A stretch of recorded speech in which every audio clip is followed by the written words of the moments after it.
Good morning, good evening, good afternoon, everyone. Today, I'm Mansi Bali from Ramco Systems, joined by Brad Joffey. And what we're really going to talk about is, the research that's been going around financial well-being for employees today, and what are organizations doing to enable it? Who's responsible for it from a vendor management side?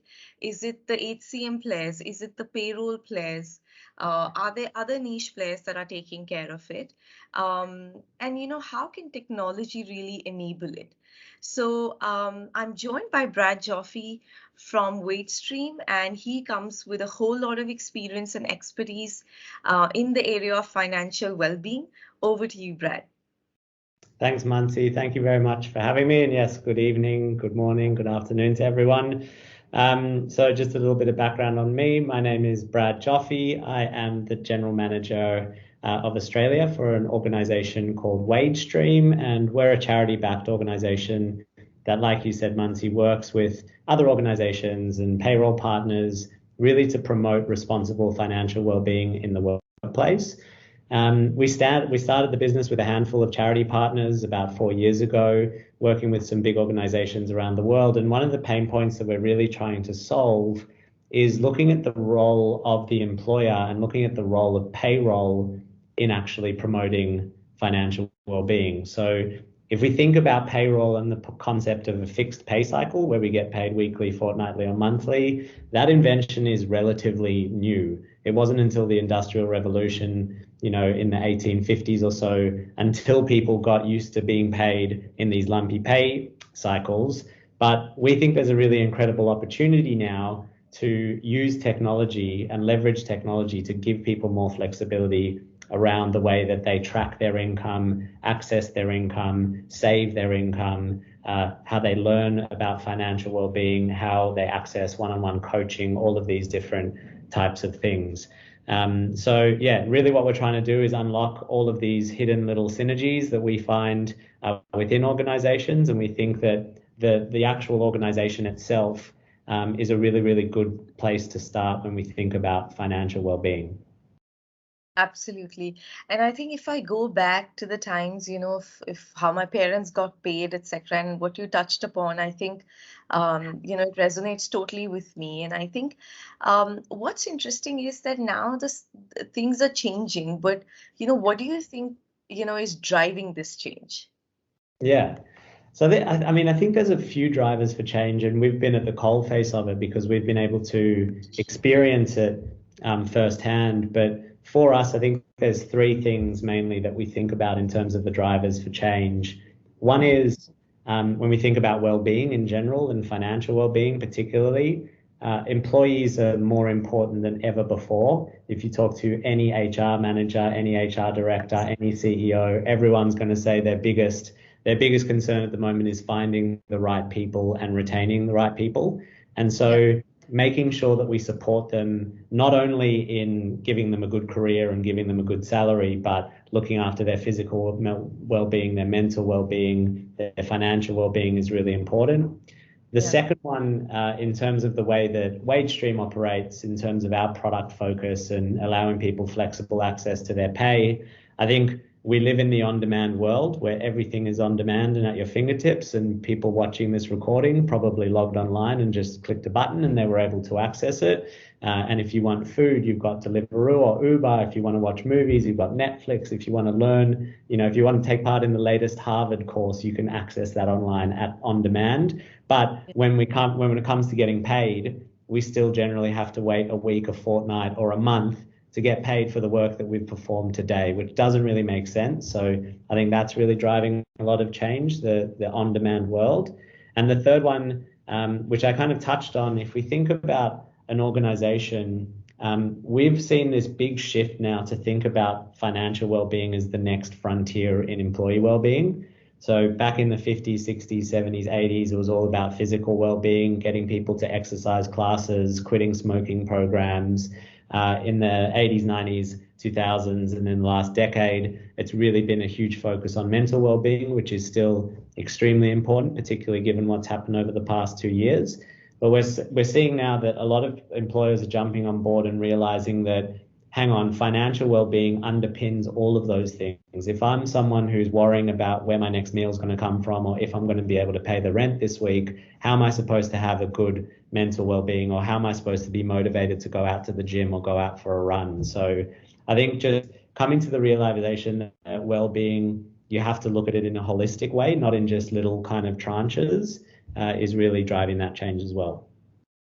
I completely agree. And I think, to touch upon the technology aspect, what's now expected is for all these enterprise applications, HR systems, payroll systems, is everything's getting consumerized, right? Everyone wants everything on their fingertips. So, like, just the way they're able to ask a cab on their doorstep by a click, I think that's how they want to be able to communicate with their HR. That's how they want to be able to communicate with their HR payroll systems and otherwise. So I think overall consumerization of enterprise applications is definitely something we're seeing. And so from a UI perspective, experience perspective, I think I've seen it come to the forefront, in the last decade.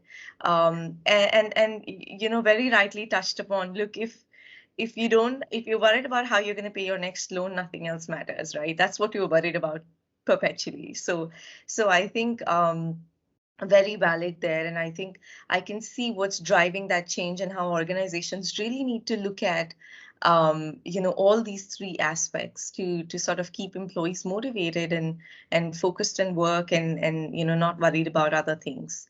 I think Exactly. the one thing that sort of I touched upon earlier is, look, who's responsible for financial well-being, and of course it's the organization's duty, and it needs to become a part of their HR charter to sort of think about it. But I think technology vendors like Ramco, Wagestream and others, the giants, I think the responsibility from a technology perspective sort of falls back on technology vendors. And so how do you think that role is being played, from a financial well-being perspective?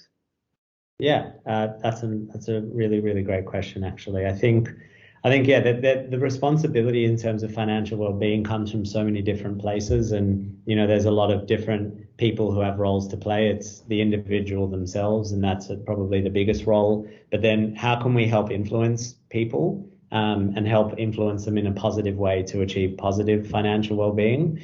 I think the role of payroll is an interesting one because for most people, the start of their financial journey in life comes from payroll. Like if you think about it, and we talk about this a lot, and I think one of our mission at Wagestream is to create fair financial services that give, not take. Because if you think about the experience of getting paid, that is one of the most positive financial experiences you'll have in your life. The rest of the financial experiences you have in your life leave you with a bit of a sour taste in your mouth. No one wants to pay a mortgage. No one wants to pay school fees. No one wants to pay loan repayments. No one wants to pay the electricity bill. It's just money going out of the account. And Yeah. unfortunately, I think historically, a lot of financial services have been set up in a way that hasn't necessarily aligned with the interests of the underlying consumer, right? If I go to a bank for a loan, the bank's motivation to give me a loan is to make money, right? But if I go to an employer and ask them, I really need help with my finances because it's causing me stress at work, their motivation to help that employee is completely different to a bank. So positioning the employer as a really trusted financial figure in the employees' lives is something that I think we're starting to see a shift in. And payroll has a massive, massive role to play in that because payroll is really the beating heart of an organization. So before someone gets paid, they can't save money, they can't invest, they can't plan for the future, they can't do any of the core foundational aspects of financial well-being. So again, it comes down to instead of just paying people their usual salary or wage, what else can we start to do here to really promote financial well-being? And I think what we've touched upon earlier, like flexibility and learning and coaching and savings, are all things that employers now are cottoning on about and starting to implement in their HR programs. Absolutely. I think, I mean, even after 15 years of experience, I think I can use like one of those programs, right? Yeah. It's like every year you realize how much money you're making and how you're using it. You know, the dynamics have totally changed. What you needed to spend on last year with the salary you were earning and the situation today, I feel like it changes every year. So you know, for employers to offer that, I think is important, and I think what all of us could use, right? Yeah.